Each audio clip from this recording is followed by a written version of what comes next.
Assalamualaikum warahmatullahi wabarakatuh. Perkenalkan, saya Melati Mulia dengan NIM C1C021174.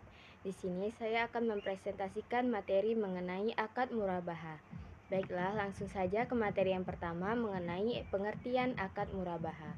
Akad murabahah sesuai dengan syariah karena merupakan transaksi jual beli di mana kelebihan dari harga pokoknya merupakan keuntungan dari penjualan barang.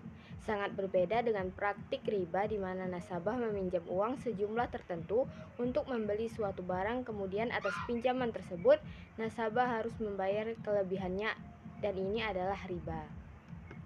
Kemudian materi yang kedua yaitu jenis akad murabahah.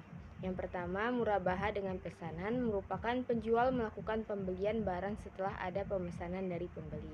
Yang kedua, murabahah tanpa pesanan, yaitu murabahah jenis ini bersifat tidak mengikat. Kemudian materi yang ketiga yaitu dasar syariah. Sumber hukum akad murabahah yaitu Al-Quran dan Al-Hadis. Kemudian rukun dan ketentuan syariah akad murabahah yaitu pelaku, objek jual beli, dan ijab kabul. Kemudian materi selanjutnya yaitu perlakuan akuntansi PSAK 102. Yang pertama, akuntansi untuk penjual yaitu pada saat perolehan aset murabahah diakui sebagai persediaan sebesar biaya perolehan yaitu aset murabahah pada kas. Kemudian untuk murabahah pesanan mengikat, pengukuran aset setelah perolehan adalah dinilai sebesar biaya perolehan. Dan untuk murabahah tanpa pesanan murabahah pesanan tidak mengikat, maka aset dinilai berdasarkan biaya perolehan atau nilai bersih yang dapat direalisasi. Kemudian yang kedua, akuntansi untuk pembeli. Aset yang diperoleh melalui transaksi murabahah diakui sebesar biaya perolehan tunai. Kemudian beban murabahah tangguhan diamortisasi secara proporsional dengan porsi utang murabahah yang dilunasi.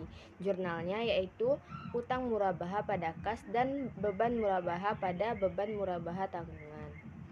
Kemudian materi yang terakhir yaitu mengenai ilustrasi akuntansi akad murabahah, yaitu yang pertama tunai mengenai transaksi murabahah tunai pesanan mengikat, yaitu pada tanggal 1 Januari 2007 penjual dan pembeli melakukan akad murabahah. Penjual membeli dari pihak lain barang yang akan dijual kepada pembeli. Penjual membeli persediaan dari pihak lain dengan harga Rp100.000 dan akan diserahkan pada 1 Juni 2007. Pesanan meningkat. Kemudian untuk penjualnya aset murabahah pada kas atau utang sebesar Rp100.000, sedangkan untuk pembelinya tidak ada. Kemudian pada tanggal 1 Maret 2007, jika terjadi penurunan nilai sebelum barang pesanan diserahkan kepada pembeli sebesar Rp5.000, maka untuk penjual yaitu beban penurunan pada nilai sebesar Rp5.000 pada aset murabahah sebesar Rp5.000. Selanjutnya untuk non-tunai yaitu tidak menggunakan akun penjualan dan harga pokok penjualan ketika barang diserahkan, yaitu pada tanggal 1 Januari 2007 penjual dan pembeli melakukan akad murabahah pesanan mengikat. Penjual membeli dari pihak lain barang yang akan dijual kepada pembeli.